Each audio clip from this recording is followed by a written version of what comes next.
বিমান বাহিনীর যুদ্ধবিমান বিধ্বস্তের ঘটনায় নিহতের সংখ্যা যাচাই বাছাইয়ের মধ্যেই গুজব ও বিভ্রান্তিকর তথ্য সামাজিক যোগাযোগ মাধ্যমে ছড়িয়ে পড়েছে। এবার এসব নিয়ে মুখ খুলেছেন স্কুলের আগুনে পুড়ে যাওয়া হায়দার আলী ভবনের শিক্ষিকা পূর্ণিমা দাস।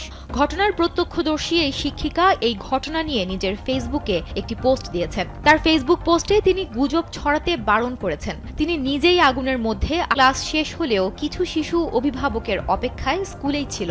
দুর্ভাগ্যজনকভাবে স্কাই সেকশনে থেকে যাওয়া ৫-৬ জন শিশুর খোঁজ মেলেনি।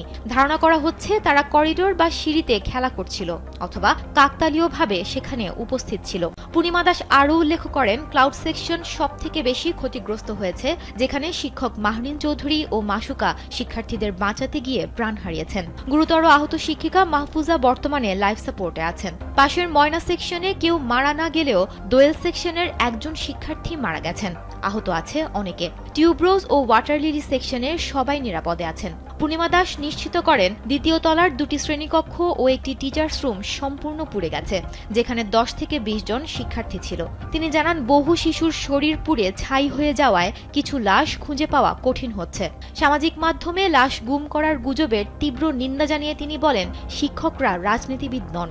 তারা প্রতিটি শিশুর দেহ তাদের বাবা মায়ের কাছে পৌঁছে দিতে সর্বোচ্চ চেষ্টা করছেন। সবশেষে নিহতদের জন্য প্রার্থনার অনুরোধ জানান শিক্ষিকা পূর্ণিমা দাস।